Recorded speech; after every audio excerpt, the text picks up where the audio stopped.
Gasté toda mi vida ahorrando dinero para dejárselo a mi hijo, y él me dejó en un asilo como si fuera una carga vieja demasiado pesada para cargar. Esa fue la frase que más repetí en el silencio de ese cuarto frío, con olor a desinfectante. Yo pensaba que me estaban cuidando. Pensaba que mi hijo estaba de mi lado, manejando mi pensión del IMSS, protegiéndome. Pero la verdad es que mientras yo confiaba, él planeaba. Mientras yo sonreía con gratitud, él sonreía con desprecio. Solo entendí todo cuando desperté en una cama que no era la mía, rodeado de extraños. Y la enfermera me dijo: «Su hijo firmó los papeles ayer, don Roberto. Ahora se queda aquí con nosotros». No me cayó el 20 de inmediato. Me tomó días entender que este no era un lugar temporal, como él había dicho. Era mi nuevo destino. Era donde me había dejado para olvidarme. Pero antes de continuar esta historia, dime de dónde nos estás escuchando. Comenta ahí abajo y sigue el canal porque cada día hay una historia que tal vez tú también necesitas escuchar. Mi nombre es Roberto. Tengo 75 años y lo que no me faltan son historias. Nací en un pueblito de la Sierra de Jalisco, allá donde los caminos eran de tierra y las casas de adobe. En esos tiempos, los niños nacíamos en casa. Llegaba la partera en burro y usábamos velas para alumbrar la noche. Crecí en el campo, ayudando a mi padre a sembrar maíz y frijol, despertando antes del sol y durmiendo con el sonido de los grillos. Mi primer par de huaraches de trabajo me los dieron cuando cumplí 14, cuando me fui a trabajar a una bodega en Guadalajara cargando costales de azúcar en la espalda. Luego me fui a la capital para probar suerte en Ciudad de México.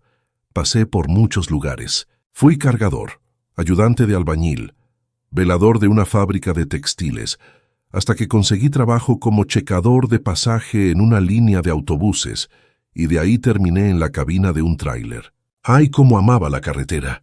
Recorrí este país de punta a punta, desde Cancún hasta Tijuana, desde Chiapas hasta Sonora, llevando carga, entregando sueños y regresando a casa con el corazón cansado pero siempre lleno de esperanza. Fue en la ventana de una fonda en un pueblito de Puebla donde vi por primera vez a Guadalupe. Ella estaba barriendo la banqueta con un rebozo en la cabeza y su falda larga hasta los tobillos. Me miró de reojo y luego sonrió. Esa sonrisa me sostuvo durante 40 años. Nos casamos en 3 meses. Ella era dulce, paciente, de las que hablaban bajito y resolvían todo con una mirada. Cuando perdimos a nuestras 2 hijas, una a los 2 meses y otra antes de nacer, ella tomó mi mano y dijo: «Dios nos dará lo que necesitamos». Y lo hizo. Eduardo nació fuerte, hermoso, con la cara de ella y un poco de mi temperamento. Era mi orgullo. Yo llegaba del camino y él venía corriendo. Se trepaba a mis piernas y preguntaba por todo. Quería saber de las ciudades, de la carga, de las historias. Le prometí que todo lo que hacía sería para él. Y cumplí esa promesa. Ahorré cada peso que pude. No teníamos lujos en casa, pero nunca faltó nada. Vivíamos en una colonia sencilla en las afueras de Guadalajara, en una casita de 2 pisos que yo mismo arreglé los fines de semana. Le di educación a Eduardo, le compré uniformes, libros, dinero para el recreo. Cuando quiso ir a la universidad para estudiar administración de empresas, trabajé horas extras, tomé viajes más largos. Él creció, se graduó, pasó un examen para un trabajo en un banco. Fue uno de los días más felices de mi vida. Se veía elegante, hablando correctamente, con un futuro por delante, y ahí estaba yo solo mirando, pensando que todo había valido la pena. Después de que Guadalupe falleció, todo cambió. La casa se volvió demasiado grande, demasiado silenciosa. Yo no quería molestar a nadie. Los ancianos comenzamos a sentir así, como que estamos ocupando espacio. Eduardo venía de vez en cuando, siempre con prisa, diciendo que estaba hasta el copete de trabajo. Nunca se detenía a sentarse en el portal conmigo, tomar un café, escuchar una historia, pero yo entendía. Es el apuro del mundo moderno. Cuando sugirió cuidar de mis finanzas, diciendo que yo podía descansar, que él se encargaría de todo, lo vi como un gesto hermoso.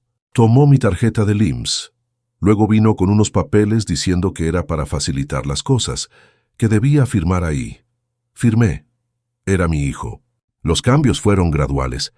Primero empezó a vender algunas cosas de la casa. Decía que era para cambiar por cosas nuevas. Desapareció la televisión. Luego el refrigerador viejo. Decía que todo era para ayudarme. Hasta mi radio desapareció. El radio de Guadalupe, que tocaba canciones rancheras temprano en la mañana, un día dijo que la colonia se estaba poniendo peligrosa, que no era bueno que me quedara solo ahí. Y entonces habló de un buen lugar, limpio, con gente capacitada, buena comida, atención las 24 horas, un lugar que sería mejor para mí. Lo dijo con tanto cariño que hasta lloré. Me llevó en carro diciendo que estaría conmigo hasta el final. Cuando llegamos me ayudó a subir, me acomodó en el cuarto y se fue. Nunca regresó. Pasé los primeros días tratando de entender. Debe ser por poco tiempo, pensaba. Pero luego empecé a pedir mi tarjeta, mis documentos, mi estado de cuenta del banco.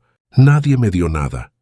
El personal dijo que todo era responsabilidad del tutor legal, y el tutor era Eduardo. La comida llegaba al plato sin sabor. Las noches eran largas, con gemidos de otros ancianos en los pasillos. El silencio era un grito.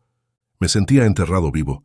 Un día una enfermera más joven, con un corazón que todavía latía diferente, se sentó junto a mí y preguntó: «Don Roberto, ¿por qué está aquí? ¿No tiene a nadie?». Respondí con voz baja, casi sin aliento: «Tengo un hijo, pero creo que él ya no me tiene a mí». Fue esa conversación la que me despertó, porque ahí me di cuenta de que todavía estaba vivo, que si quería, aún había tiempo para hacer algo.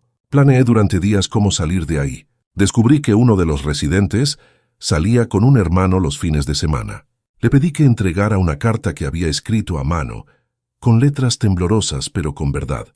La mandé a un viejo amigo del camino, don Alfonso, a quien no había visto en años, y el viejo llegó. Apareció por sorpresa un martes por la mañana, con ese sombrero de palma torcido y la cara de quien nunca olvida una deuda de amistad.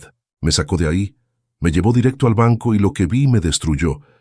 La cuenta que había construido durante más de 40 años estaba vacía. Eduardo había transferido todo, compró un coche, viajó, renovó la casa, y mi nombre ni siquiera era recordado. En ese momento algo murió dentro de mí, pero algo más nació. Solicité el bloqueo de todas las tarjetas, contraseñas y poder notarial. Y ese mismo día me senté en una banca del parque y lloré, pero no de tristeza. Lloré de decepción y de alivio, porque finalmente había despertado y ahora mi historia iba a empezar de nuevo. Así que escucha hasta el final. Y si esta historia te conmueve, comenta de dónde nos estás escuchando y sigue el canal. Cada día hay una nueva historia que tal vez tú también necesitas escuchar. No puedo explicar exactamente qué pasa dentro del pecho de un padre cuando descubre que ha sido traicionado por su propio hijo, pero te puedo garantizar que no es solo tristeza, es una mezcla amarga de vergüenza, decepción, arrepentimiento y coraje contigo mismo por haber creído tanto. Salí de ese banco con los hombros caídos, caminando despacio, sintiendo que cada paso pesaba 100 kilos. La gerente me miraba con una mirada de lástima que me dolía más que cualquier palabra. Hablaba suavemente, como si yo fuera un niño. «Don Roberto, casi no queda nada.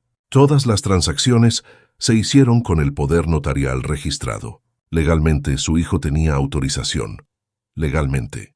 Esa palabra se quedó flotando en mi cabeza, como un zancudo molesto que no puedes espantar. ¿Desde cuándo lo legal se volvió más importante que lo correcto? ¿Desde cuándo un papel firmado vale más que años de sacrificio, de madrugadas trabajando, de manos callosas sosteniendo el volante de un tráiler para darle todo a un hijo que ahora me veía como un estorbo? Don Alfonso me esperaba afuera, recargado en su camioneta vieja masticando un palillo. Cuando salí, no me preguntó nada, solo abrió la puerta del copiloto y dijo: «Súbete, compadre, vamos a comer algo». Fuimos a una fondita cerca del mercado, de esas que huelen a caldo de res desde la calle. Él pidió 2 platos de pozole y 2 Coca-Colas bien frías. Yo no tenía hambre, pero él insistió: «Come, Roberto. No te vas a morir de tristeza, pero sí de hambre». Mientras comíamos, don Alfonso me contó que él también había pasado por algo parecido. Su hijo mayor le había pedido prestado dinero para un negocio que nunca existió. Lo perdió todo, incluyendo la confianza. «Pero aquí sigo», dijo con una sonrisa chueca, «porque a nuestra edad, compadre, ya no se trata de venganza. Se trata de seguir vivo hasta el último aliento. Esas palabras me golpearon fuerte. Yo había pasado tantos días sintiéndome muerto en vida, que olvidé que todavía tenía sangre en las venas. Todavía podía respirar. Todavía podía elegir qué hacer con el tiempo que me quedaba. ¿Y ahora qué vas a hacer?, me preguntó don Alfonso, limpiándose la boca con una servilleta de papel. No sé, respondí honestamente. Pero sí sé que no voy a regresar a ese lugar. Entonces te vienes conmigo, dijo sin dudar. Tengo un cuartito atrás de mi casa. No es gran cosa, pero tiene una cama, una ventana y nadie te va a molestar. Y así fue como terminé viviendo en la parte trasera de la casa de don Alfonso, en una colonia humilde, pero llena de vida. El cuarto olía a madera vieja, y tenía un colchón firme que crujía cada vez que me movía. Pero era mío. Nadie me había dejado ahí a la fuerza. Yo había elegido estar ahí. Los primeros días fueron raros. Me despertaba temprano por costumbre, pero no tenía a dónde ir. Me sentaba en una silla de plástico afuera del cuarto, mirando pasar a los vecinos. Una señora que vendía tamales por las mañanas siempre me saludaba. «Buenos días, don Roberto». Y yo respondía, aunque mi voz sonara oxidada. Poco a poco, empecé a sentir que volvía a ser humano. Don Alfonso me invitaba a desayunar con él.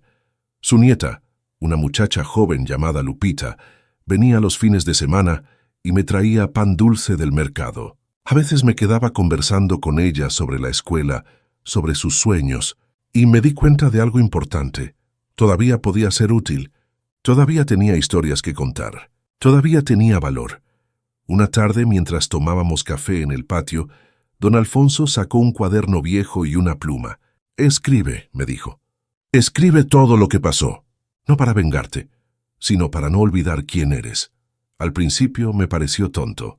¿Quién iba a querer leer la historia de un viejo traicionado por su hijo? Pero esa noche, con el cuaderno sobre mis piernas y la pluma temblando en mi mano, empecé a escribir. Y las palabras salieron como agua que había estado contenida por demasiado tiempo.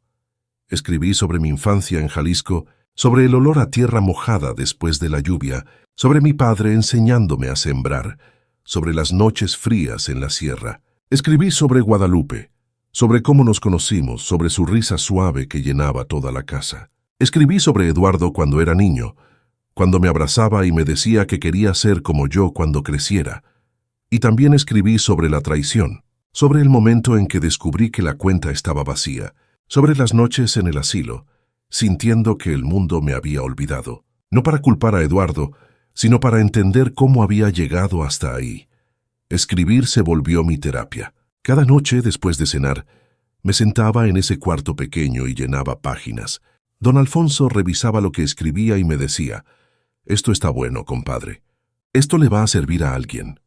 Pasaron las semanas, luego los meses, y mi cuaderno se llenó de historias, de recuerdos, de lecciones aprendidas a punta de golpes. Un día Lupita vino con una profesora de su escuela, una mujer llamada profesora Martínez, que daba clases de literatura.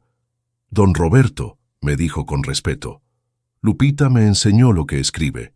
¿Puedo leerlo?» Le di el cuaderno con vergüenza, pensando que iba a reírse o a decir que era pura tontería. Pero ella leyó en silencio, pasando las páginas lentamente.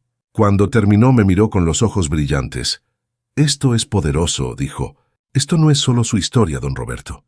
Es la historia de miles de ancianos en este país que han sido olvidados, abandonados, robados por sus propios hijos. Usted tiene que compartir esto». «¿Compartirlo cómo?», pregunté confundido. «Hay editoriales pequeñas que publican testimonios. Hay redes sociales, hay formas de que su voz llegue a más gente. Déjeme ayudarlo».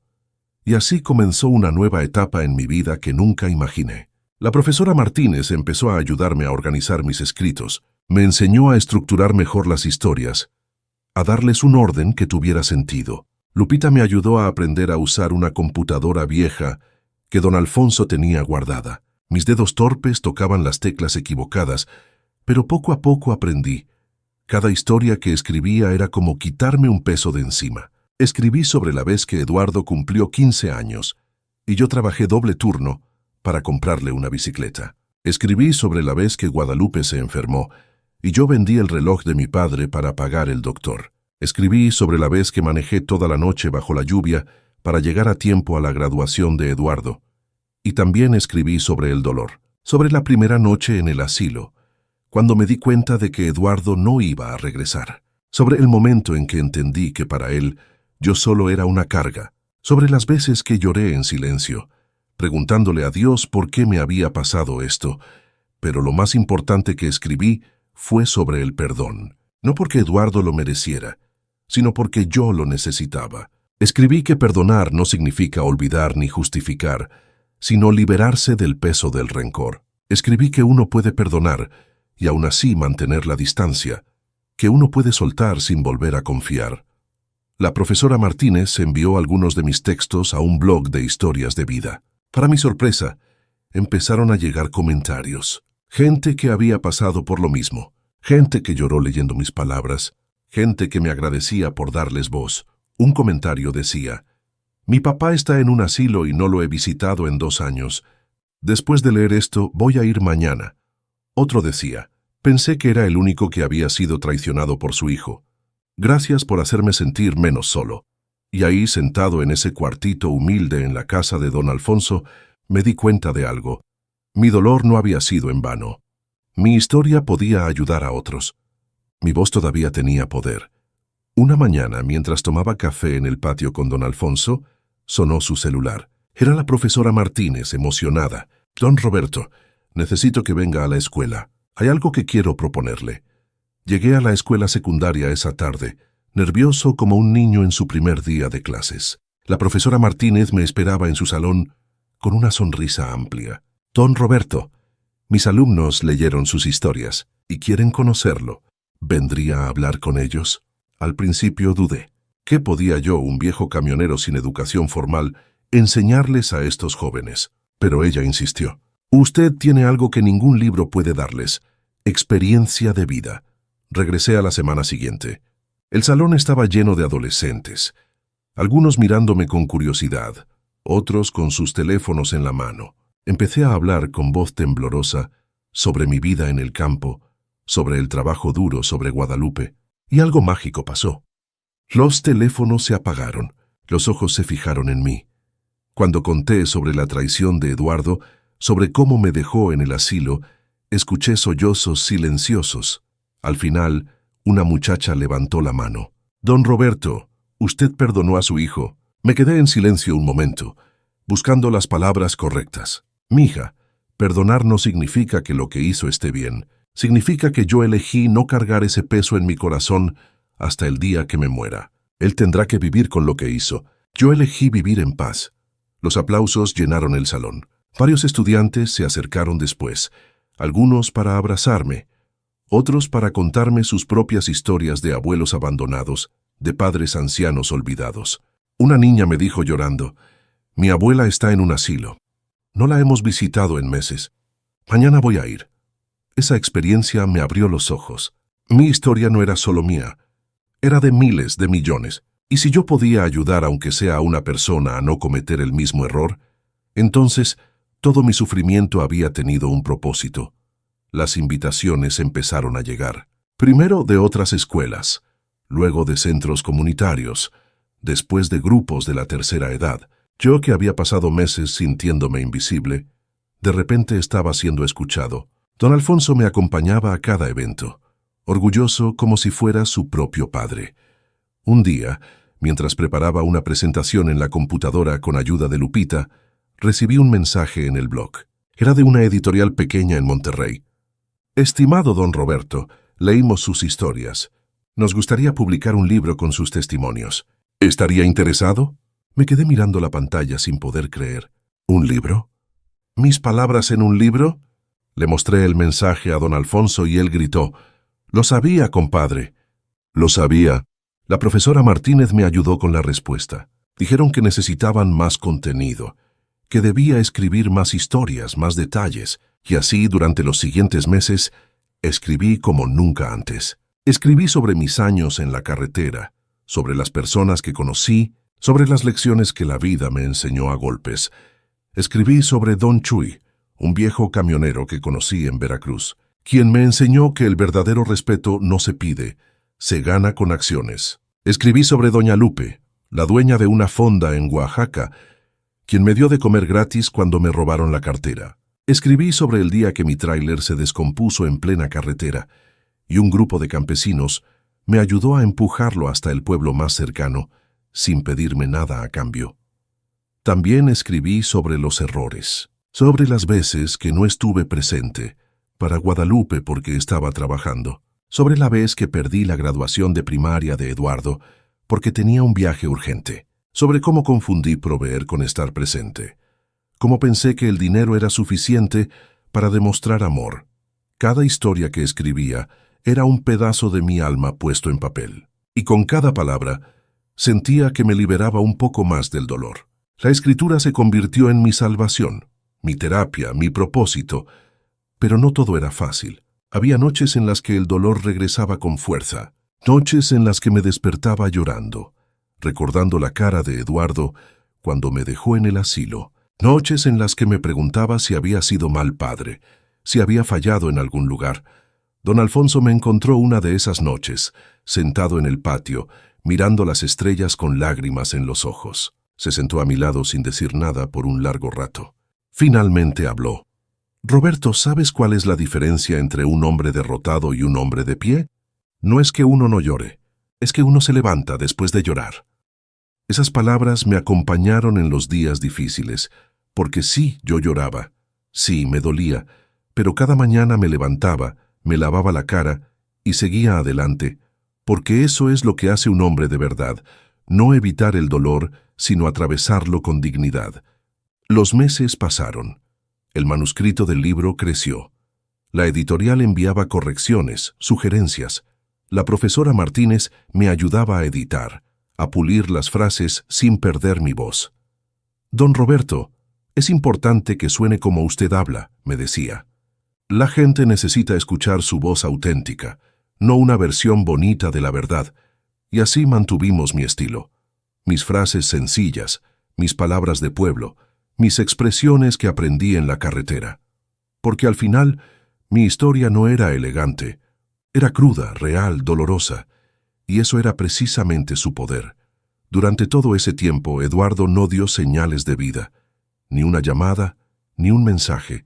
Era como si yo hubiera muerto para él. Al principio, eso me dolía profundamente, pero con el tiempo aprendí que su ausencia decía más de él que de mí. Yo había hecho mi parte, le había dado todo lo que tenía. El resto era su decisión, su carga. Una tarde, mientras organizaba mis papeles, encontré una foto vieja de Eduardo cuando tenía 5 años. Estaba montado en mis hombros, sonriendo, con esa sonrisa sin dientes, con los ojos llenos de admiración. Esa era la imagen que yo quería recordar. No al hombre que me traicionó, sino al niño que amé con todo mi corazón. Guardé esa foto en mi cuaderno, entre las páginas de la historia que había escrito sobre el día de su nacimiento, y escribí debajo: «Así te recuerdo, hijo, y así te seguiré amando a pesar de todo». Un día, la editorial confirmó que el libro se publicaría en 6 meses. Querían hacer un lanzamiento pequeño pero significativo en una librería del centro de Guadalajara. Me pidieron que invitara a quien quisiera. Inmediatamente pensé en don Alfonso, en Lupita, en la profesora Martínez, en los estudiantes que me habían escuchado. Pero también pensé en Eduardo. ¿Debería invitarlo?, le pregunté a don Alfonso. Él se quedó pensativo. «Esa decisión es tuya, compadre. Pero te voy a decir algo. Si lo invitas, hazlo sin esperar nada. Ni disculpas ni explicaciones. Hazlo porque tú elegiste ser mejor hombre que él». Decidí enviarle una carta. No tenía su dirección exacta, pero sabía que trabajaba en el mismo banco. Escribí con letra cuidadosa, sin rencor pero con verdad. «Eduardo, voy a publicar un libro sobre mi vida, sobre nuestra vida. No lo escribí para avergonzarte, sino para sanar. Estarás en esas páginas porque fuiste parte importante de mi historia. El lanzamiento será el 15 de agosto en la librería del centro. No espero que vengas, pero si decides hacerlo, la puerta estará abierta. Tu padre, Roberto». Metí la carta en un sobre y se la di a Lupita para que la enviara. No sabía si la leería, si la tiraría, si le importaría. Pero yo había hecho mi parte. Las semanas previas al lanzamiento fueron intensas. La profesora Martínez me ayudó a preparar un pequeño discurso. No tiene que ser largo, don Roberto. Solo diga lo que siente. Practiqué frente al espejo, nervioso, como si fuera a dar el examen más importante de mi vida. Don Alfonso me prestó su camisa más nueva. Lupita me ayudó a planchar mi pantalón. Hasta me cortó el pelo su sobrino que estudiaba para estilista. Tiene que verse presentable, don Roberto, bromeaban todos, pero yo sabía que no era por vanidad, era por respeto a mi historia, a todas las personas que se verían reflejadas en ella. La noche antes del lanzamiento no pude dormir.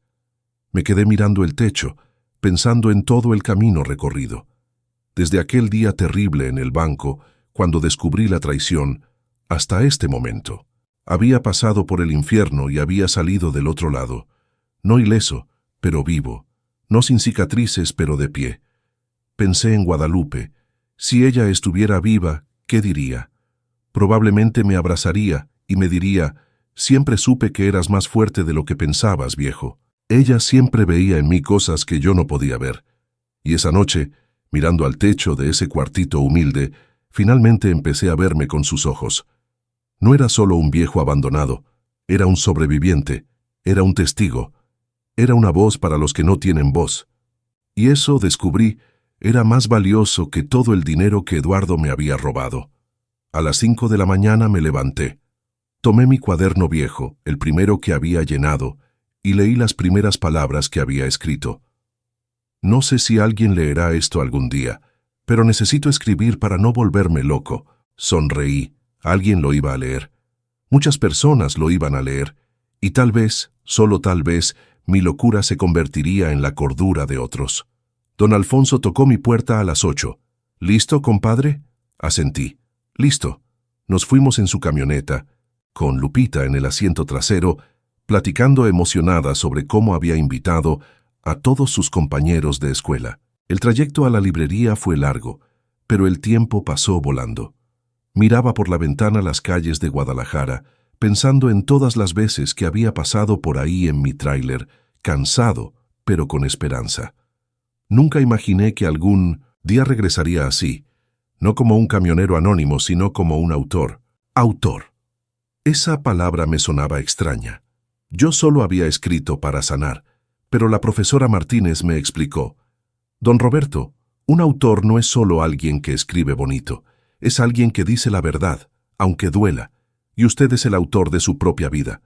Cuando llegamos a la librería me quedé helado. Había gente, mucha gente, jóvenes, ancianos, familias. Algunos sostenían ejemplares del libro que la editorial había enviado antes. Otros tenían cuadernos, como esperando aprender algo. La profesora Martínez me recibió con un abrazo. «Llegaron más de los que esperábamos, don Roberto. La gente quiere escucharlo». Sentí las piernas temblar. ¿Y si me equivocaba? ¿Y si no encontraba las palabras? Don Alfonso me puso una mano en el hombro. «Respira, compadre. Solo cuenta tu historia como me la contaste a mí aquella noche con el pozole». Entré a la librería. Las luces eran brillantes. Había un micrófono, una silla para mí, filas de asientos llenos. Y en la última fila, de pie, con los brazos cruzados y la mirada baja, estaba Eduardo. Mi corazón se detuvo. Había venido. Después de todo había venido. No sabía qué sentir. ¿Alivio? ¿Coraje? ¿Esperanza? Decidí no pensar en eso todavía. Primero tenía que cumplir con lo que vine a hacer. Me senté en la silla. La profesora Martínez presentó el libro. Habló de mi historia, de cómo había nacido este proyecto. Y luego me pasó el micrófono. «Don Roberto, el escenario es suyo». Tomé aire profundo. Miré a toda esa gente y empecé a hablar.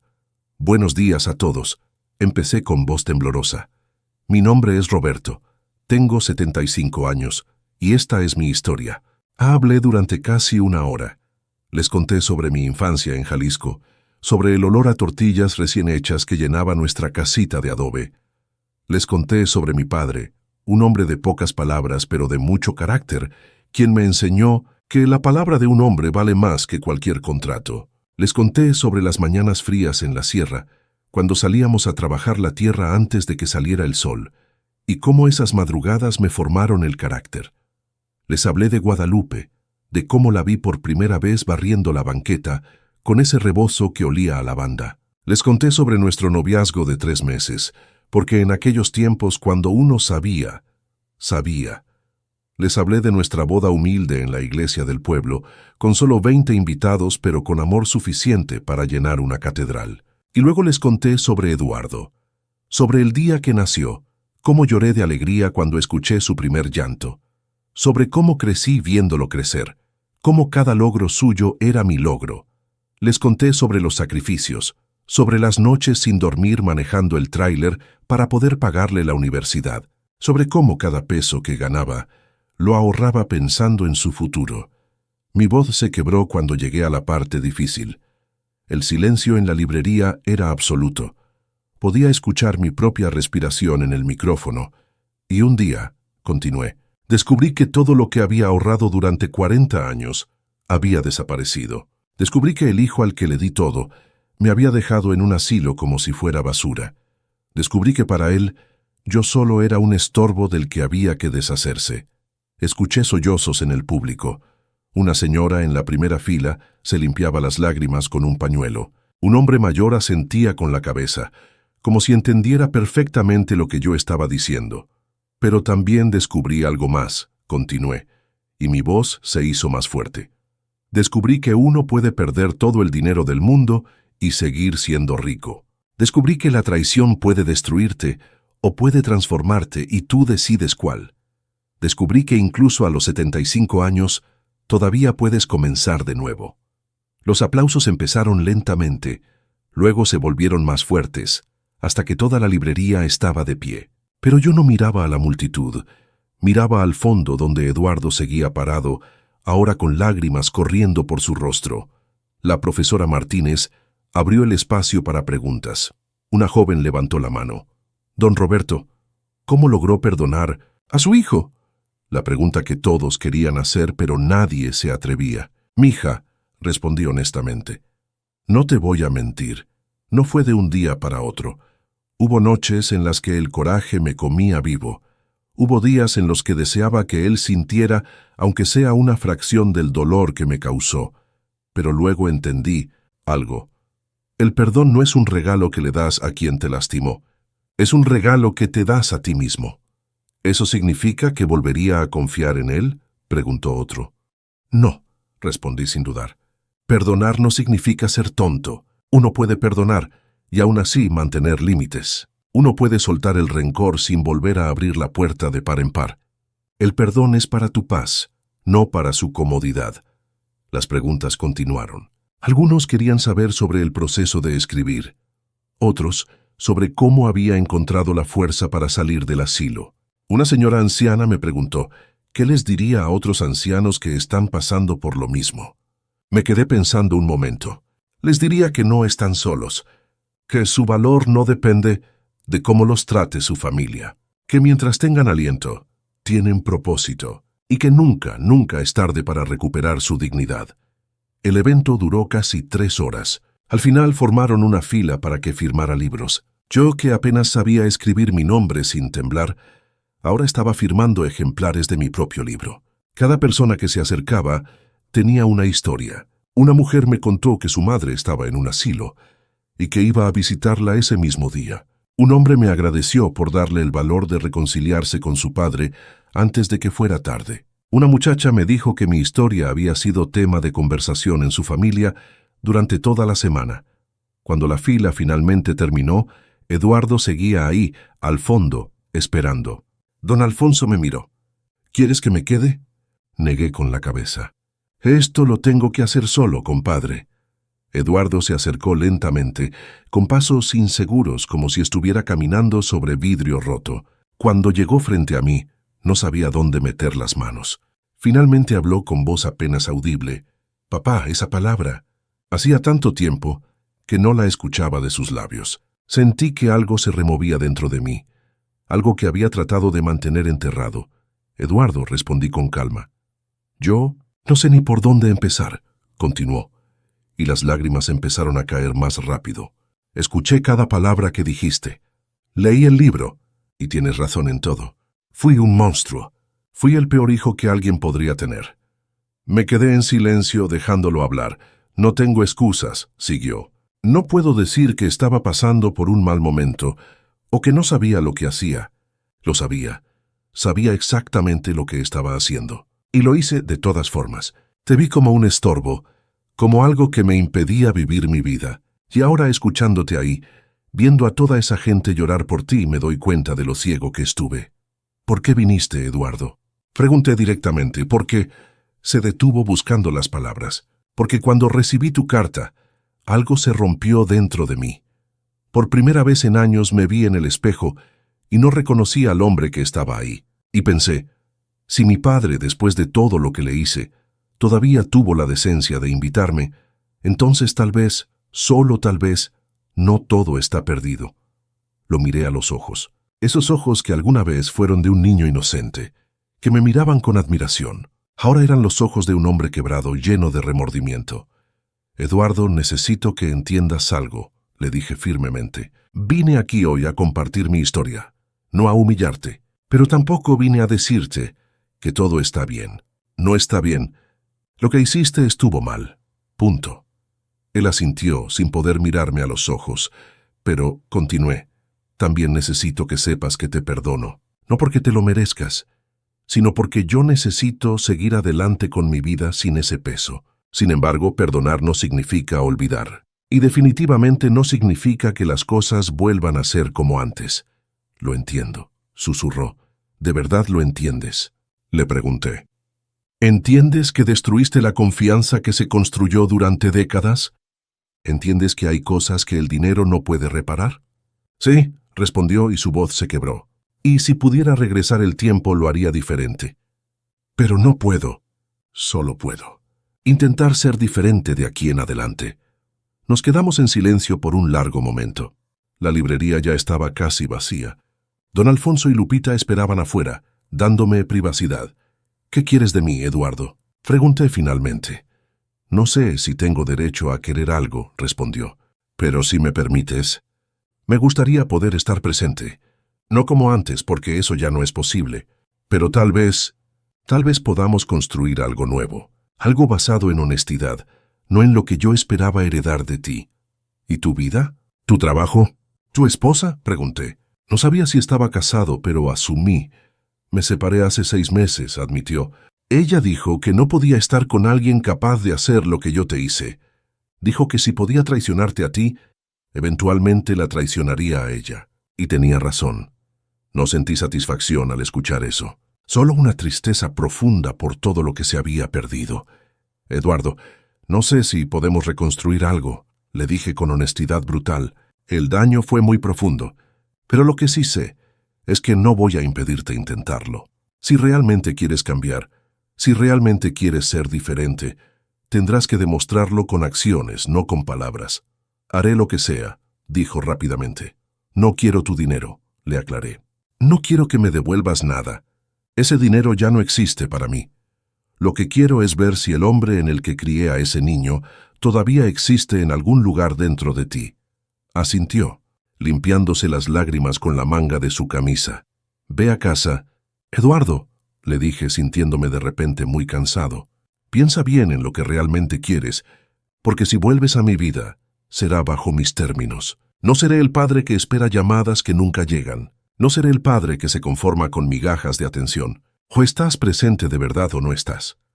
Entiendo, dijo, y por primera vez en años vi sinceridad en sus ojos. Le di la mano. No un abrazo, solo la mano. Era todo lo que podía darle en ese momento. Él la tomó con ambas manos, sosteniéndola como si fuera algo frágil y precioso. Gracias, papá, por no rendirte conmigo. Incluso cuando yo me rendí contigo, se fue, y yo me quedé ahí, sintiendo una mezcla extraña de alivio y agotamiento. Don Alfonso entró y me puso una mano en el hombro. ¿Estás bien, compadre? No lo sé, respondí honestamente, pero creo que hice lo correcto. Nos fuimos a casa en silencio. Esa noche, acostado en mi cama, pensé en todo lo que había pasado. El lanzamiento del libro había sido más de lo que esperaba. Ver a Eduardo había sido complicado. No sentía alegría, pero tampoco sentía el peso del odio. Sentía algo intermedio, algo que no sabía nombrar. Los días siguientes fueron tranquilos. El libro empezó a venderse mejor de lo esperado. La editorial me llamó para decirme que estaban considerando una segunda impresión. Las invitaciones para hablar en otros lugares siguieron llegando. Mi vida, que había estado en pausa durante tanto tiempo, de repente tenía movimiento, propósito, dirección. Y luego, una semana después del lanzamiento, Eduardo apareció en la casa de don Alfonso. Traía una bolsa del mercado. ¿Puedo pasar?, preguntó tímidamente. Don Alfonso me miró esperando mi respuesta. Asentí. Adelante. Entramos a la pequeña sala. Eduardo puso la bolsa en la mesa. Traje pan dulce y café. Pensé que tal vez podríamos desayunar juntos. Era un gesto simple, pero significativo. Me senté. Está bien. Desayunamos en silencio incómodo al principio, pero luego poco a poco empezamos a hablar. No de lo que había pasado, sino de cosas simples. El clima, las noticias, el libro. Eduardo me contó sobre su trabajo, sobre cómo había pedido reducir sus horas para tener más tiempo libre. Tiempo para lo que realmente importa, dijo. No me emocioné. No permití que mi corazón se abriera completamente. Había sido lastimado demasiado profundo para eso. Pero tampoco cerré la puerta. La dejé entreabierta, solo un poco esperando a ver qué pasaría. Los días se convirtieron en semanas. Eduardo empezó a venir regularmente. No todos los días, pero sí constantemente. Traía comida. Ayudaba a don Alfonso con arreglos en la casa. Se sentaba conmigo en el patio a tomar café. Y lo más importante, escuchaba. Por primera vez en años, mi hijo me escuchaba de verdad. Un día me preguntó sobre el libro. ¿Puedo leer las partes que no están publicadas? Las que escribiste pero que no entraron en el libro final. Dudé. Esas páginas eran más crudas, más honestas, más dolorosas. ¿Estás seguro de que quieres leerlas? Necesito conocer toda la verdad, papá, no la versión editada. La verdad completa. Le di los cuadernos. Se los llevó a casa. Regresó 2 días después con los ojos rojos e hinchados. No dormí, admitió. Leí todo. Cada palabra, cada dolor, cada momento en que pensaste que ya no tenías razón para seguir viviendo, se derrumbó en mi presencia. Lloró como no lo había visto llorar desde que era niño. Y yo, a pesar de todo, sentí compasión. Porque era mi hijo, y ese vínculo, aunque roto, seguía existiendo en algún lugar profundo. Eduardo, le dije suavemente, el pasado no se puede cambiar, pero el futuro sí. Depende de ti decidir qué tipo de hombre quieres ser de aquí en adelante. Levantó la vista, con los ojos llenos de determinación. Quiero ayudarte con el libro. Con lo que sigue. Quiero ser parte de tu historia, pero esta vez de la manera correcta. Y así comenzó una nueva etapa. Eduardo me ayudaba a responder correos de lectores, a organizar las presentaciones, a manejar las redes sociales que la editorial había creado para promocionar el libro. No le permití manejar ningún aspecto financiero. Eso quedó claro desde el principio. Pero su ayuda en lo demás fue genuina. Lentamente, muy lentamente, empecé a ver cambios en él. No era el mismo hombre arrogante que me había dejado en el asilo. Había humildad en sus acciones, una genuina voluntad de reparar lo que había roto. Y aunque la confianza no se recupera de la noche a la mañana, al menos ahora había un camino hacia adelante. Un mes después del lanzamiento, recibí una llamada que no esperaba. Era de una estación de radio en Ciudad de México. Querían entrevistarme para su programa matutino. Don Roberto, su historia ha conmovido a miles de personas. Nos gustaría que la compartiera con nuestra audiencia. Ciudad de México, la capital, donde había trabajado tantos años atrás, cargando bultos y limpiando pisos. Ahora me invitaban como invitado especial. La vida tiene estas ironías. Eduardo se ofreció a acompañarme. «Puedo manejar, papá. Sería un viaje largo para ti solo». Dudé, no porque no quisiera su compañía, sino porque todavía había momentos en los que me preguntaba si todo esto era real o solo una actuación temporal.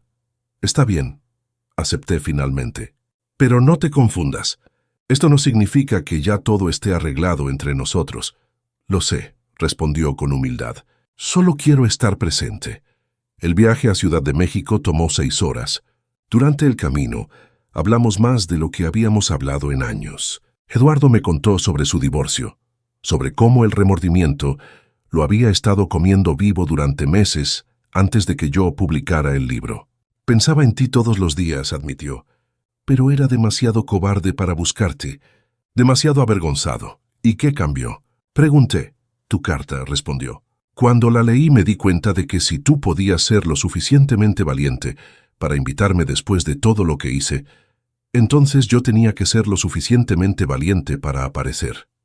No respondí. Solo miré por la ventana, viendo pasar el paisaje mexicano. Los campos de maíz, las montañas a lo lejos, los pequeños pueblos donde la vida seguía siendo simple. Todo eso me recordaba de dónde venía, quién era realmente. Llegamos a Ciudad de México al atardecer. Eduardo había reservado un hotel modesto, cerca de la estación de radio. No quise gastar mucho, explicó. Sé que no te gustan los lujos innecesarios. Esa noche, en mi habitación del hotel saqué mi cuaderno y escribí. Era un hábito que no podía dejar. Escribí sobre el viaje, sobre la conversación con Eduardo, sobre mis sentimientos encontrados, porque sí había progreso. Pero la herida todavía estaba ahí, cicatrizando lentamente. La entrevista de radio fue a las 8 de la mañana. El estudio era pequeño pero profesional. Los conductores, un hombre y una mujer, me recibieron con calidez. Don Roberto, gracias por venir desde tan lejos, dijeron. Cuando empezó el programa hablamos de todo, de mi vida, del libro, de la traición, del perdón, pero lo que más impactó fue cuando la conductora preguntó, Don Roberto, ¿qué le diría a los hijos que han abandonado a sus padres? Me quedé pensando un momento. Les diría que el tiempo no espera, que un día van a despertar y ese padre ya no va a estar, y entonces van a vivir con un remordimiento que ningún psicólogo podrá curar. Si tienen aunque sea una chispa de conciencia, que actúen ahora, no mañana, ahora. Los teléfonos del estudio empezaron a sonar inmediatamente. Personas llamando para compartir sus historias, para pedir consejo, para llorar. Una mujer llamó diciendo que su padre estaba en un asilo y que no lo había visitado en 2 años. Salgo de aquí directo a verlo, prometió entre sollozos. Un hombre llamó para decir que él era como Eduardo, que había estafado a su madre. ¿Cree que sea tarde para mí?, preguntó con voz quebrada. Nunca es tarde mientras haya vida, respondí. Pero tiene que estar dispuesto a hacer el trabajo duro de reconstruir la confianza. Y eso puede tomar años. Después del programa, docenas de personas esperaban afuera del estudio. Querían abrazarme, agradecerme. Algunos solo querían estar cerca de alguien que entendía su dolor. Me quedé 2 horas más firmando libros, escuchando historias, ofreciendo palabras de consuelo. Eduardo observaba desde lejos. No se acercaba, no interrumpía, solo observaba. Y cuando finalmente terminamos y nos subimos al coche, dijo, «Ahora entiendo el impacto de lo que escribiste. No es solo un libro, es un movimiento». No es un movimiento, lo corregí. Es simplemente la verdad, y la verdad siempre encuentra eco en los corazones que la necesitan. En el camino de regreso a Guadalajara, Eduardo me propuso algo. «Papá, he estado pensando. Sé que no puedo devolverte el dinero que te robé. Bueno, técnicamente sí podría, pero sé que no lo aceptarías. Así que quiero proponerte algo diferente». Lo miré con curiosidad. «Quiero ayudarte a expandir tu mensaje. Hay plataformas digitales, podcasts, canales de YouTube. Podríamos alcanzar a millones de personas. Y todo el dinero que se genere podría ir a una fundación para ayudar a ancianos abandonados». Me quedé en silencio, procesando la propuesta. «No tiene que ser ahora», continuó rápidamente. «Solo piénsalo. Y si decides hacerlo, yo estaría dispuesto a trabajar en eso, sin cobrar, como una forma de, no sé, de hacer algo bueno con todo lo malo que causé. ¿Sabes trabajar en esas cosas?», pregunté.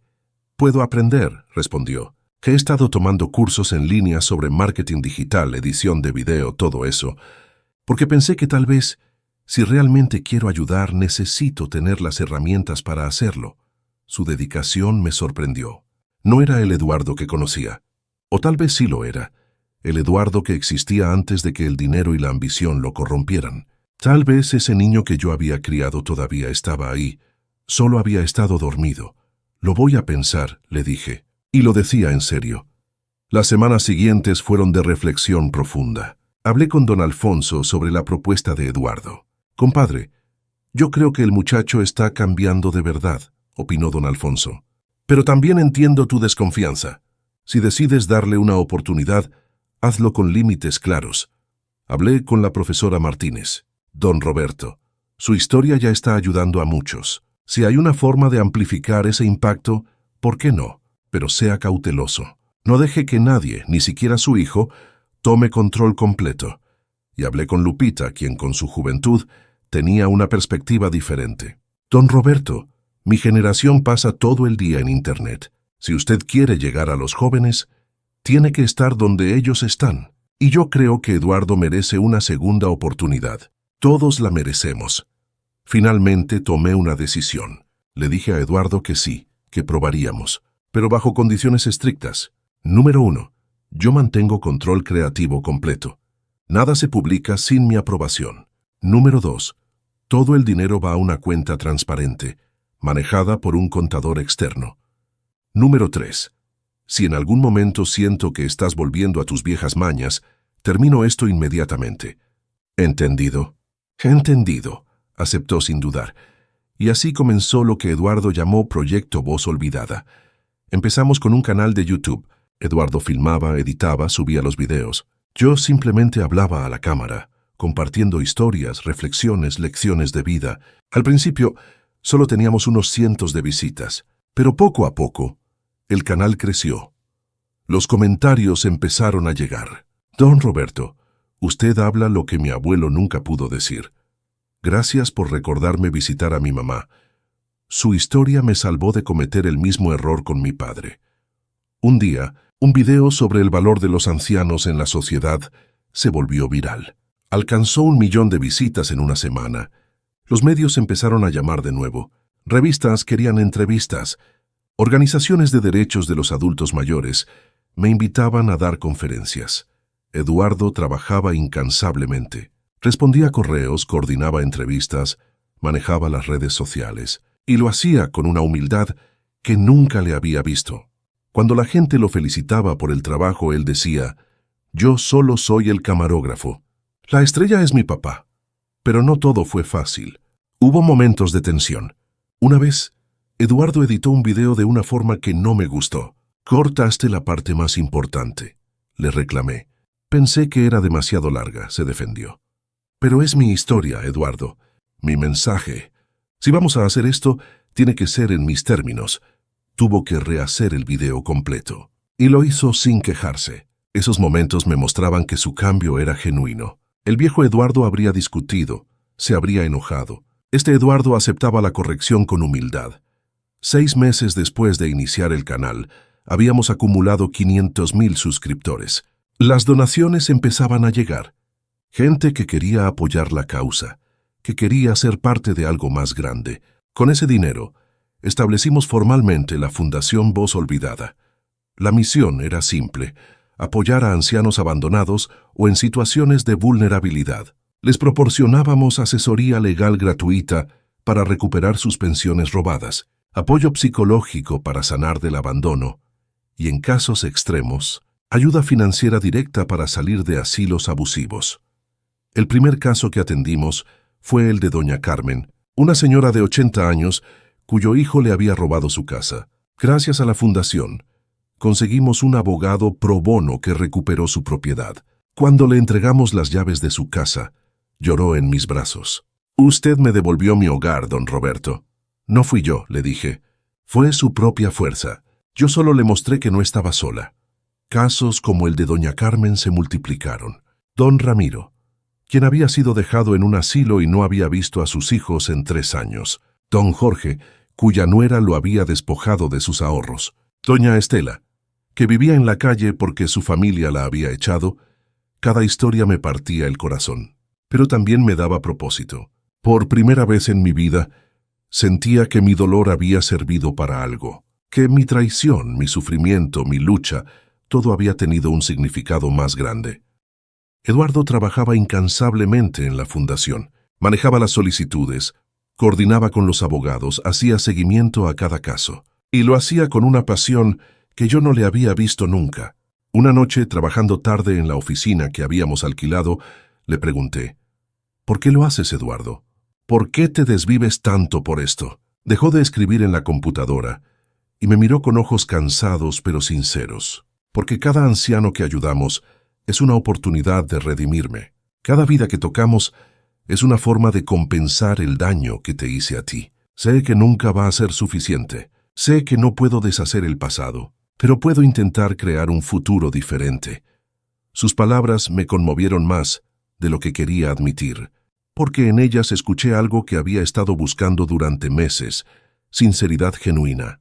Eduardo, le dije, y mi voz se quebró un poco, no necesitas pasar el resto de tu vida compensando. En algún momento tienes que perdonarte a ti mismo también. Negó con la cabeza. No sé si merezco perdonarme. Nadie merece nada, respondí. El perdón no es sobre merecer, es sobre elegir soltar, y eso aplica tanto para ti como para mí. Esa conversación marcó un punto de inflexión, porque me di cuenta de que Eduardo no solo necesitaba mi perdón, necesitaba aprender a perdonarse a sí mismo. Y tal vez, solo tal vez, trabajando juntos en esta fundación, ambos podríamos sanar. Las noches siguieron siendo largas. Los días siguieron siendo difíciles. Pero había una diferencia. Ya no estaba solo. Tenía un propósito, tenía una comunidad. Y sí, tenía a mi hijo de vuelta. No de la forma que imaginé, no con la misma inocencia de antes, pero de vuelta al fin. Un año después del lanzamiento del libro, organizamos un evento especial, una conferencia sobre los derechos de los adultos mayores en México. Invitamos a expertos, activistas, trabajadores sociales, pero también invitamos a los ancianos que habíamos ayudado a través de la fundación. El salón estaba lleno, más de 300 personas. Eduardo dio unas palabras de bienvenida, su voz temblaba, pero había determinación en ella. Hace un año yo era el peor tipo de hijo. Traicioné a mi padre de la peor forma posible. Pero él, con una generosidad que no merezco, me dio una oportunidad de cambiar. Esta fundación existe porque él decidió convertir su dolor en propósito. Y yo estoy aquí porque decidí convertir mi vergüenza en acción. Los aplausos fueron ensordecedores, y cuando me tocó hablar, miré al público y vi reflejadas tantas historias como la mía. Vi dolor, pero también vi esperanza. Vi cicatrices, pero también vi fuerza. Amigos, empecé, ser viejo en este país no debería ser una condena. No deberíamos tener que vivir con miedo de que nuestros propios hijos nos abandonen o nos roben. Merecemos dignidad, merecemos respeto y merecemos una sociedad que nos valore por la sabiduría que llevamos, no que nos descarte por los años que tenemos. El aplauso fue largo y emotivo, y en ese momento, mirando a Eduardo entre la multitud, con lágrimas en los ojos y una sonrisa de orgullo, supe que habíamos logrado algo importante.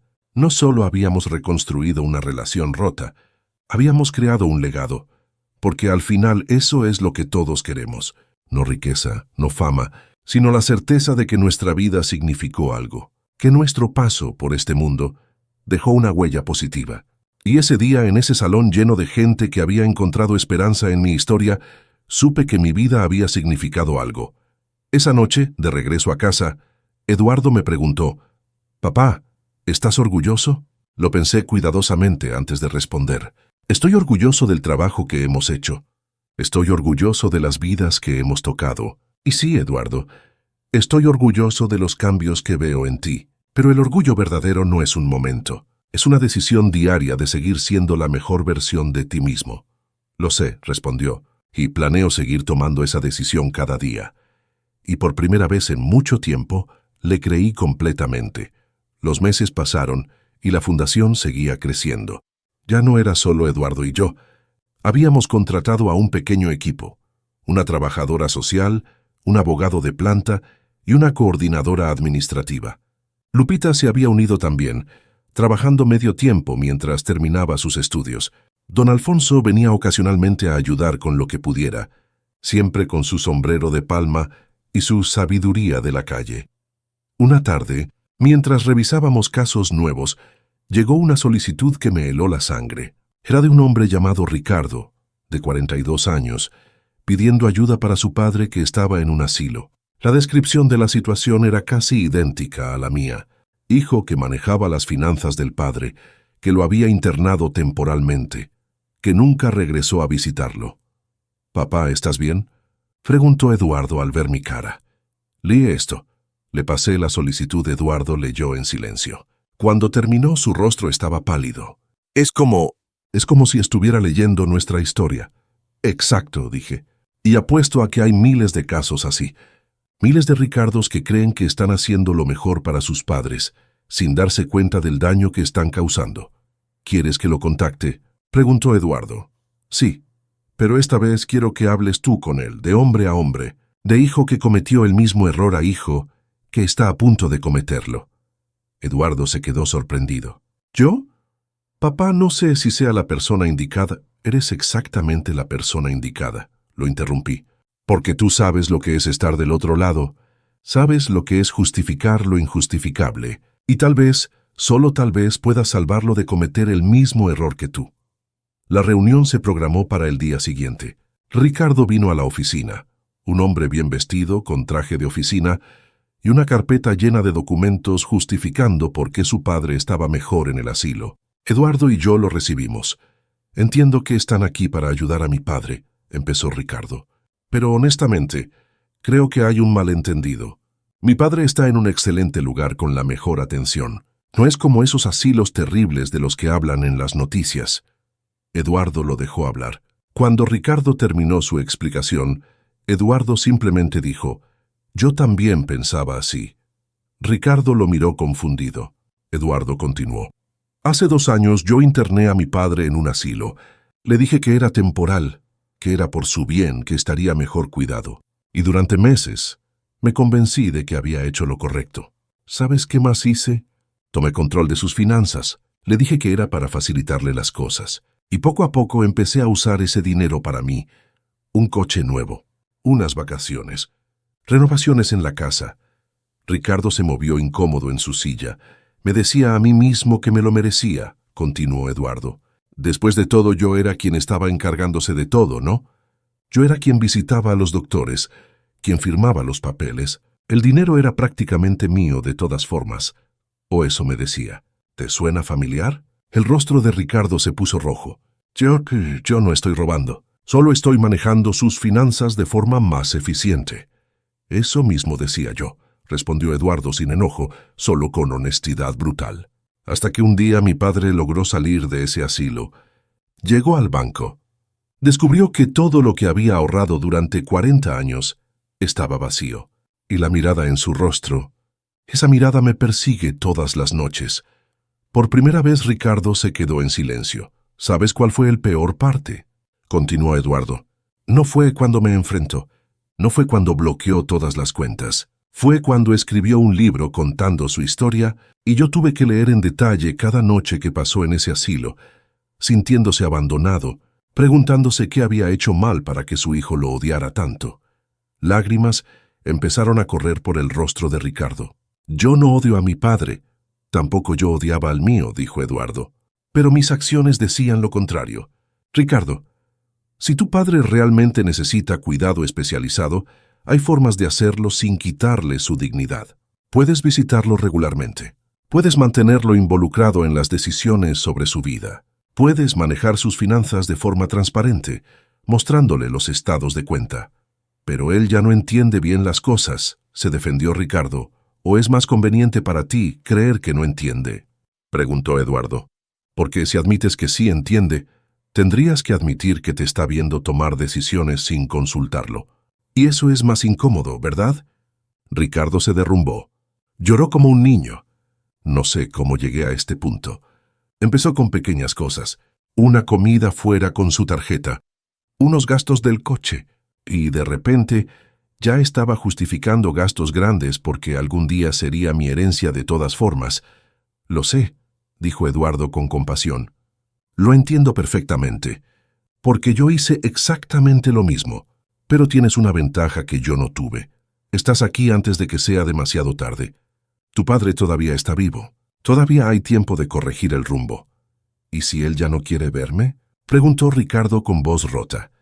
«Entonces tendrás que vivir con eso», respondió Eduardo honestamente.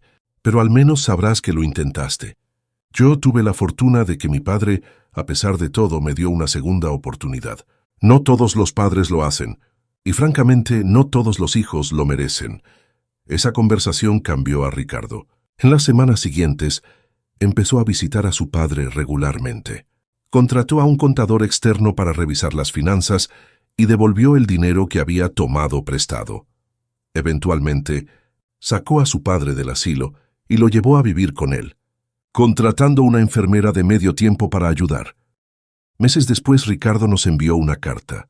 Gracias por salvarme de convertirme en el tipo de hombre que habría odiado al mirarme al espejo. Mi padre y yo estamos reconstruyendo nuestra relación.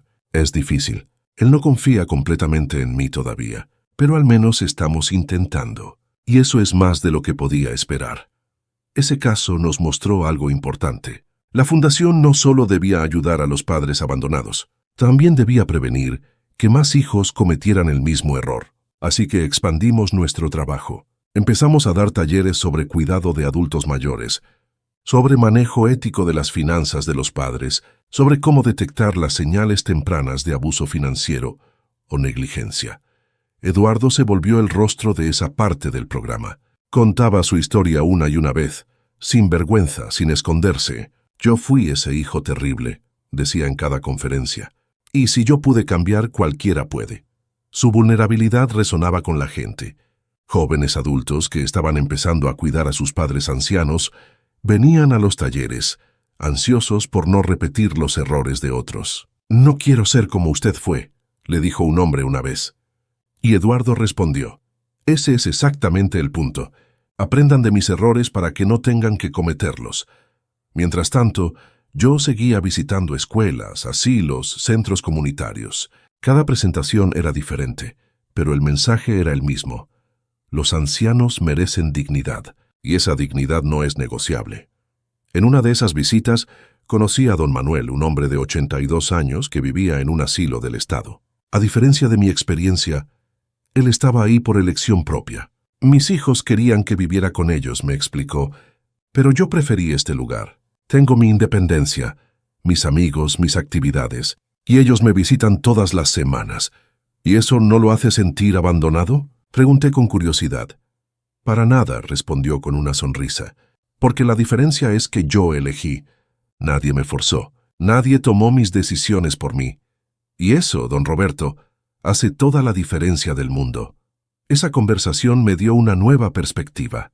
No todos los asilos eran malos, no todas las internaciones eran abandono. La diferencia estaba en la autonomía, en el respeto, en el consentimiento. Un anciano que elige vivir en un asilo y es visitado regularmente por su familia, no está abandonado. Está viviendo su vida en sus propios términos.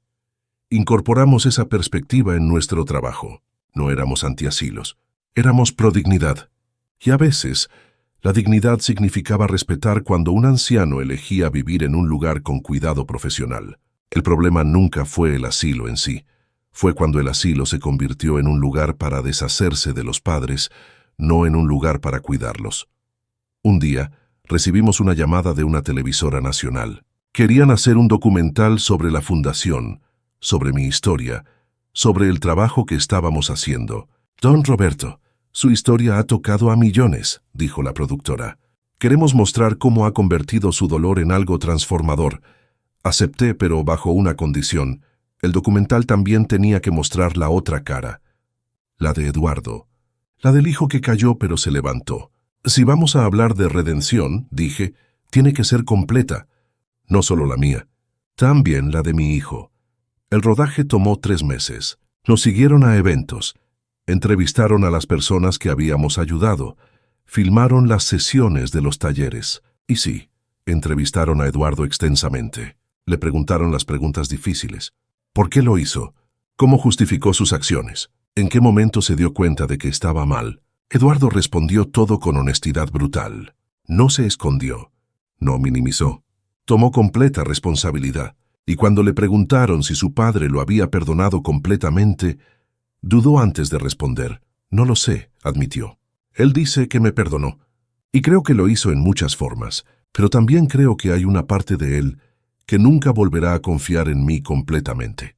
Y eso lo acepto, porque es la consecuencia natural de mis acciones. Cuando vi esa parte del documental, sentí una mezcla de emociones. Porque Eduardo tenía razón. Había perdonado. Pero la confianza completa Esa era otra cosa. Y tal vez nunca volvería. Y tal vez estaba bien así. El documental se estrenó en horario estelar un domingo por la noche. Don Alfonso organizó una pequeña reunión en su casa para verlo. Estábamos Eduardo, Lupita, la profesora Martínez, el equipo de la fundación y algunos de los ancianos que habíamos ayudado. Ver mi vida en la pantalla fue surreal. Ahí estaba yo, contando sobre mi infancia, sobre Guadalupe, sobre la traición. Ver a Eduardo hablando sobre sus errores con tanta vulnerabilidad me llenó de un orgullo extraño. No orgullo por lo que hizo, sino orgullo por el coraje que tomaba admitirlo públicamente. Al final del documental había una llamada a la acción, un número para reportar abuso de ancianos, una página web con recursos para familias y un enlace a la fundación para quien quisiera ayudar o necesitara ayuda. Los teléfonos empezaron a sonar antes de que terminara el programa. Llamadas de todo el país, ancianos pidiendo ayuda, familias pidiendo orientación, personas queriendo donar. En una sola noche recibimos más de 5,000 mensajes. No vamos a poder con todo esto, dijo Eduardo mirando la cantidad de mensajes. Entonces vamos a crecer, respondí. Vamos a entrenar a más gente. Vamos a abrir oficinas en otros estados. Vamos a hacer lo que sea necesario. Y eso hicimos. En los siguientes 6 meses, la fundación se expandió a 5 estados más. Entrenamos a trabajadores sociales locales. Establecimos alianzas con bufetes de abogados que ofrecían servicios pro bono. Creamos una línea de ayuda 24/7 para emergencias. El trabajo era agotador. Había días en los que yo llegaba a casa tan cansado que apenas podía quitarme los zapatos, pero también había días en los que recibía un mensaje de alguien diciendo: «Gracias a ustedes, recuperé a mi padre». Y esos días hacían que todo valiera la pena. Eduardo trabajaba igual de duro. Había noches en las que se quedaba hasta las 3 de la mañana, respondiendo correos, coordinando casos, editando videos. Una noche, a eso de la medianoche, entré a la oficina y lo encontré dormido sobre el escritorio, con la computadora todavía encendida. Lo desperté suavemente. «Vete a casa, hijo. Esto puede esperar hasta mañana». Levantó la cabeza con los ojos rojos de cansancio. «Hay una señora en Veracruz cuyo hijo la dejó sin nada. Si no procesamos su caso mañana, podría perder su casa. No puedo irme». Me senté junto a él. «Eduardo, no puedes salvarte salvando a todos los demás». Me miró confundido. «¿Qué quieres decir?» «Quiero decir que trabajas tan duro porque sigues tratando de compensar lo que hiciste. Pero en algún momento tienes que aceptar que hiciste lo que pudiste para enmendarlo. No puedes vivir el resto de tu vida en penitencia». Sus ojos se llenaron de lágrimas. «Pero cada vez que ayudo a alguien, siento que estoy un poco más cerca de ser el hombre que debí ser desde el principio. Hijo», le dije con toda la sinceridad que tenía, «ya eres ese hombre. No el hombre que debiste ser, ese es un ideal imposible. Pero eres un hombre bueno, que cometió errores terribles y está haciendo todo lo posible para enmendarlos. Y eso es suficiente». Lloró como no lo había visto llorar desde que era niño. Y yo, por primera vez en 2 años, lo abracé. No como abraza uno a un extraño, sino como abraza un padre a su hijo. Completo, sin reservas, sin guardias. «Te perdono, Eduardo», le dije al oído. «No solo de palabra. Te perdono de corazón. Ya es hora de que dejes de castigarte». Esa noche marcó otro punto de inflexión, porque ambos nos dimos cuenta de que no podíamos seguir viviendo en el pasado. Teníamos que aprender a vivir en el presente, construyendo algo nuevo sobre los escombros de lo que se había roto. Y quizás, solo quizás, eso era lo que significaba realmente la redención. No volver a como eran las cosas antes, sino crear algo completamente nuevo, algo más fuerte, porque había sido probado por el fuego. 2 años después del lanzamiento del libro, la vida había tomado un ritmo que nunca imaginé. La fundación ahora operaba en 12 estados. Habíamos ayudado a más de 2,000 ancianos a recuperar su dignidad, sus finanzas y, en muchos casos, sus familias. El canal de YouTube tenía más de 2 millones de suscriptores. Y yo, un viejo camionero de Jalisco, me había convertido en una voz nacional para los derechos de los adultos mayores. Pero con el crecimiento vinieron nuevos desafíos. Empezamos a recibir amenazas, hijos enojados que nos acusaban de meter ideas en la cabeza de sus padres, Familias que nos culpaban por destruir la unidad familiar, cuando en realidad solo estábamos protegiendo a ancianos de abuso. Incluso hubo un intento de demanda de un hombre cuyo padre, con nuestra ayuda, había recuperado el control de su herencia. «Papá, tal vez deberíamos bajar el perfil», sugirió Eduardo una noche, preocupado por mi seguridad. «Bajar el perfil significa dejar que más ancianos sufran en silencio», respondí. «No voy a hacer eso. Si alguien está molesto porque ya no puede robarle a sus padres, ese es su problema, no el mío». Pero las amenazas sí me afectaban. Había noches en las que no podía dormir, preguntándome si había puesto en riesgo no solo a mí, sino a todos los que trabajaban en la fundación. Don Alfonso, con su sabiduría de siempre, me decía: «Compadre, cuando haces algo bueno, siempre habrá quien te quiera callar. Eso solo significa que estás tocando nervios importantes».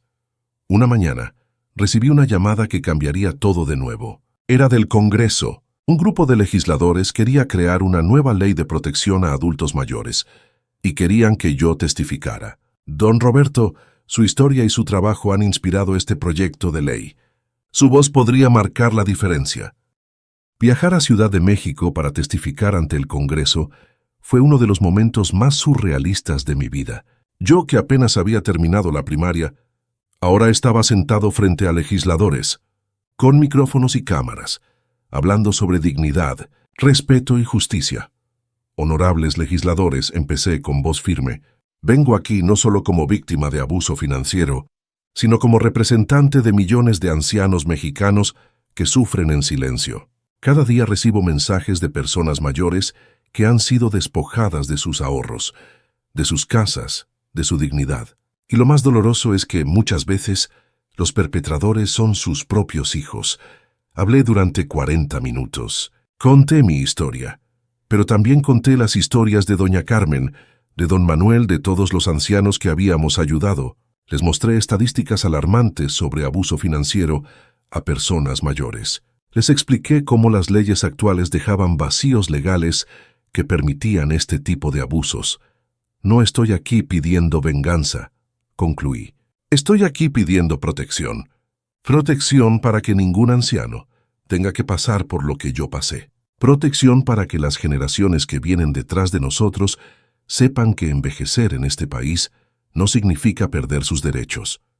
Los aplausos llenaron la sala. Varios legisladores se acercaron después, conmovidos, prometiendo apoyar la ley. Eduardo, que había venido conmigo, tenía lágrimas en los ojos. «Papá, lo hiciste increíble». «No fui yo solo», respondí. «Fueron todos los que compartieron sus historias. Todas las voces que se atrevieron a hablar cuando era más fácil quedarse callados». La ley tomó meses en pasar por todas las comisiones, debates, revisiones. Pero finalmente, un año después de mi testimonio, fue aprobada. La Ley de Protección y Dignidad para Adultos Mayores establecía mecanismos más fuertes para prevenir abuso financiero, creaba sanciones más severas para quienes explotaran a personas mayores y garantizaba recursos para apoyar a víctimas. El día de la firma, fui invitado como testigo de honor. Ver al presidente firmar esa ley, sabiendo que mi dolor había contribuido a proteger a otros, fue uno de los momentos más significativos de mi vida. No eliminaba lo que había pasado, no devolvía los años perdidos, pero le daba sentido a todo el sufrimiento. Mientras tanto, mi relación con Eduardo continuaba sanando. Ya no era solo trabajo. Empezamos a tener conversaciones normales de padre e hijo. Me preguntaba sobre mi salud, sobre mis sueños, sobre mis recuerdos de Guadalupe, y yo le preguntaba sobre su vida, sus metas, sus miedos. Una tarde, mientras tomábamos café en el patio de la casa de don Alfonso, Eduardo me dijo algo que me sorprendió. «Papá, conocí a alguien». Levanté las cejas. «¿Una mujer?», asintió un poco tímido. «Se llama Patricia. Es trabajadora social. La conocí en uno de los eventos de la fundación. Hemos estado saliendo durante 3 meses. ¿Y por qué hasta ahora me lo dices?», pregunté. «Porque…», dudó. «Porque quería estar seguro de que era serio antes de presentártela. Después de mi divorcio, después de todo, no quería precipitarme. Y también quería que ella supiera toda la verdad sobre mí antes de que las cosas se pusieran serias». «¿Le contaste?», pregunté. «Todo», respondió. Le conté lo que te hice. Le mostré el libro. Le expliqué cómo estoy tratando de ser diferente. Y ella decidió darme una oportunidad. Dice que todos merecemos segundas oportunidades si realmente hacemos el trabajo de cambiar. Sonreí. Suena como una mujer sabia. Lo es, dijo con una sonrisa genuina que no le había visto en años. Y me gustaría que la conocieras, si estás dispuesto. La conocí la semana siguiente. Patricia era una mujer de unos 38 años, con ojos inteligentes y una sonrisa cálida. Me habló de su trabajo con familias en crisis, de su pasión por ayudar a los más vulnerables, y cuando le pregunté directamente qué pensaba sobre el pasado de Eduardo, no titubeó. Don Roberto, no voy a mentir. Cuando Eduardo me contó lo que hizo, mi primer instinto fue correr, pero luego vi el trabajo que hace ahora. Vi la fundación. Vi cómo trata a los ancianos que ayudan, y me di cuenta de que el Eduardo de hace 3 años y el Eduardo de ahora son dos personas diferentes, no porque haya cambiado su apariencia, sino porque cambió su corazón. Sus palabras me conmovieron. Cuídalo, le dije, pero también no dejes que se castigue eternamente. Ya pagó suficiente. Lo sé, respondió, y por eso estoy aquí, porque creo que merece ser feliz, como todos. Ver a Eduardo construir una nueva vida, una vida basada en honestidad y propósito, me llenaba de una esperanza que no sabía que todavía podía sentir. No era la vida que había imaginado para él cuando era niño, pero era una vida auténtica, ganada con esfuerzo y lágrimas. 6 meses después, Eduardo me dio otra noticia. Patricia y yo nos vamos a casar. ¿Tan pronto? Pregunté, aunque por dentro estaba feliz. Papá, tengo 45 años. Ya no estoy para noviazgos largos, bromeó. Pero más que eso, ella me hace querer ser mejor, y no quiero desperdiciar más tiempo. La boda fue sencilla pero hermosa, en un jardín pequeño, con solo amigos cercanos y familia. Don Alfonso fue mi acompañante, ya que no podía caminar largas distancias solo. Lupita fue la dama de honor de Patricia, y yo con mi mejor camisa planchada y zapatos lustrados, caminé junto a Eduardo antes de la ceremonia. ¿Nervioso?, le pregunté. Aterrado, admitió con una sonrisa, pero es un terror bueno. El terror de saber que tengo algo valioso que no quiero perder. Entonces no lo pierdas, le dije simplemente. Honra a esta mujer, sé el hombre que ella merece. Todos los días, papá, todos los días. Durante la ceremonia, cuando el sacerdote preguntó si alguien tenía alguna objeción, hubo un silencio absoluto, y en ese silencio sentí la presencia de Guadalupe. No literalmente, por supuesto, pero sentí que ella estaría orgullosa. Orgullosa de que nuestro hijo había encontrado su camino de regreso. Orgullosa de que yo había tenido la fuerza de perdonar. Orgullosa de que nuestra familia, aunque rota, había encontrado una forma de sanar. En la recepción, Eduardo dio un discurso que me hizo llorar. Quiero agradecer a mi padre, empezó con voz emocionada, por enseñarme que nunca es tarde para cambiar, por mostrarme que el perdón es posible, incluso cuando parece imposible, y por amarme incluso cuando yo no me amaba a mí mismo. Patricia, te prometo que seré para ti el hombre que mi padre me enseñó a ser, no el que fui, sino el que estoy eligiendo ser cada día. Los aplausos llenaron el jardín, y yo, sentado en mi silla con don Alfonso a mi lado, sentí una paz que no había sentido en años. No era que todo estuviera perfecto. Todavía había cicatrices, todavía había momentos difíciles, pero había sanación. Y eso era suficiente. Los meses pasaron. La fundación seguía creciendo. Eduardo y Patricia anunciaron que estaban esperando un bebé. «Vas a ser abuelo de nuevo, papá», me dijo Eduardo con lágrimas en los ojos. Eduardo había tenido un hijo de su primer matrimonio, pero la relación estaba distante.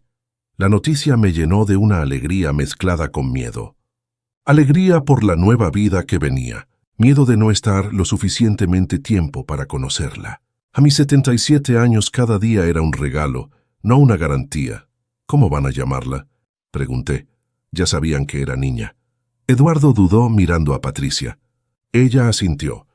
«Queremos llamarla Guadalupe, en honor a mamá». Las lágrimas corrieron por mi rostro sin pedir permiso. Ella habría estado tan feliz. «Lo sé», dijo Eduardo, «y espero poder contarle a esta Guadalupe sobre la otra Guadalupe, sobre su abuela que fue sabia, paciente y llena de amor». Y también espero poder contarle sobre su abuelo, que convirtió su dolor en propósito. La pequeña Guadalupe nació un martes por la mañana, con el sol entrando por la ventana del hospital. Cuando la sostuve en mis brazos por primera vez, sentí que el círculo se cerraba. No de forma perfecta, porque la vida nunca es perfecta, pero de una forma completa. Mira, pequeña, le susurré aunque sabía que no podía entenderme. Tu papá cometió errores grandes, pero también aprendió. Y tu abuelo fue herido profundamente, pero también sanó. Y ahora tú llegas. Un nuevo comienzo para todos nosotros. Ver a Eduardo con su hija me mostró un lado de él que no había visto antes. Era tierno, cuidadoso, completamente dedicado. No voy a cometer los mismos errores contigo, le decía a la bebé. Te voy a enseñar sobre dignidad, sobre respetar a los mayores, sobre el valor de la familia, sobre todo lo que no aprendí hasta que fue casi demasiado tarde. Los meses con la bebé pasaron rápido. Yo la visitaba seguido, cargándola con cuidado, cantándole las mismas canciones que le cantaba a Eduardo cuando era bebé. Patricia me decía, «Don Roberto, usted es un regalo para esta niña». No, respondía siempre, ella es el regalo, el último regalo que la vida me da. Una tarde, mientras la pequeña Guadalupe dormía en mis brazos, Eduardo se sentó junto a mí. «Papá, quiero preguntarte algo. Dime, ¿alguna vez dejaste de dolerle lo que hice? ¿Alguna vez dejó de doler completamente?» La honestidad era lo único que le podía dar. No. El dolor cambió de forma, se hizo más pequeño, pero nunca desapareció completamente. Hay días en los que todavía me pregunto, ¿cómo fue posible? Hay momentos en los que veo algo que me recuerda a esos días en el asilo y siento una punzada en el pecho. Su rostro se entristeció. «Claro, siento tanto». «Lo sé», le dije, «y has pasado los últimos 3 años demostrándolo». «Eduardo, el dolor es parte de la historia ahora, pero ya no es la historia completa. La historia completa incluye tu cambio, incluye la fundación, incluye esta bebé, incluye todo lo que construimos sobre las ruinas». «¿Me perdonaste realmente?», preguntó con voz pequeña. «Sí», respondí sin dudar, «te perdoné. No significa que olvidé, pero sí significa que elegí no dejar que ese dolor definiera el resto de mi vida, o la nuestra». Lloró en silencio con lágrimas cayendo sobre sus manos. «Gracias, papá, por darme una oportunidad que no merecía». «Todos merecemos oportunidades», le dije, «pero no todos las aprovechan como tú lo hiciste». En mi cumpleaños número 78, la fundación organizó un evento especial. Un homenaje, dijeron, aunque yo insistí en que no era necesario. Pero llegó el día y el salón estaba lleno. Cientos de personas. Ancianos que habíamos ayudado. Familias que se habían reconciliado. Trabajadores de la fundación. Voluntarios. Amigos. Subí al escenario con ayuda de Eduardo. Mi cuerpo ya no era el mismo. Las rodillas dolían. La espalda estaba encorvada. Pero la mente seguía clara. Y el corazón, aunque con cicatrices, seguía latiendo fuerte. «Amigos», empecé y mi voz sonaba más vieja, pero no más débil. «Hace 4 años, yo era un hombre roto. Me habían dejado en un asilo, me habían robado mis ahorros, me habían quitado mi dignidad. Y en ese momento, pensé que mi vida había terminado, que ya no tenía propósito, que era solo un estorbo esperando la muerte». El silencio en el salón era absoluto, pero descubrí algo. Descubrí que mientras hay vida, hay propósito. Descubrí que el dolor puede transformarse en poder. Descubrí que las heridas, cuando sanan correctamente, pueden convertirse en sabiduría. Y descubrí que nunca es tarde para comenzar de nuevo. Los aplausos empezaron, pero levanté la mano pidiendo silencio. Quiero dedicar este momento a todos los ancianos que sufren en silencio. A los que están en asilos, preguntándose si sus hijos vendrán a visitarlos. A los que han visto sus cuentas bancarias vaciarse sin poder hacer nada. A los que se sienten invisibles en una sociedad que valora la juventud sobre la experiencia. Les digo esto, ustedes importan. Su vida tiene valor, y mientras tengan aliento, tienen el derecho de vivir con dignidad. Esta vez dejé que los aplausos continuaran, y mientras miraba a la multitud, vi rostros de todas las edades, jóvenes que habían aprendido a valorar a sus abuelos, adultos que habían rectificado su relación con sus padres, ancianos que habían recuperado su voz, y finalmente continué cuando el aplauso se calmó. quiero hablar sobre el perdón, porque muchos me preguntan, ¿cómo pude perdonar a mi hijo? La respuesta es complicada. El perdón no fue un momento, fue un proceso. Fue una elección que tuve que hacer todos los días. Algunos días era fácil, otros días era casi imposible. Pero lo hice porque entendí algo. El perdón no es regalo para quien te lastimó. Es un regalo para ti mismo. Miré directamente a Eduardo, que estaba en la primera fila con Patricia y la bebé. Mi hijo cometió errores terribles. No voy a minimizarlos. No voy a pretender que no dolieron. Pero también voy a reconocer que en los últimos 3 años ha hecho todo lo posible para enmendarlos. Ha trabajado incansablemente en la fundación. Ha ayudado a cientos de familias a evitar cometer los mismos errores. Y más importante, ha aprendido a ser el tipo de hombre que siempre supe que podía ser. Eduardo no pudo contener las lágrimas. Patricia le tomó la mano apoyándolo. Así que sí, lo perdoné y lo haría de nuevo. Porque eso es lo que hace el amor. No porque lo merezcamos, sino porque elegimos darlo de todas formas. Al final del evento, mientras la gente hacía fila para despedirse, una anciana se acercó a mí. Tenía que tener más de 90 años, encorvada pero con ojos brillantes y alertas. «Don Roberto», me dijo con voz temblorosa, «le quería decir gracias». «¿Por qué, señora?». Pregunté. «Porque me enseñó que no tengo que morir amargada. Mi hija me hizo algo parecido a lo que su hijo le hizo a usted, y por años viví con ese odio comiéndome por dentro. Pero después de escuchar su historia, decidí que quería elegir diferente. Le escribí a mi hija, y ayer, después de 5 años, vino a visitarme. Mis ojos se llenaron de lágrimas. ¿Y cómo se sintió? Incómodo, admitió con una sonrisa. Todavía hay mucho que sanar, pero al menos ahora hay una posibilidad, y eso es más de lo que tenía antes. La abracé, y en ese abrazo sentí que todo el dolor, todo el sufrimiento, todo el trabajo había valido la pena.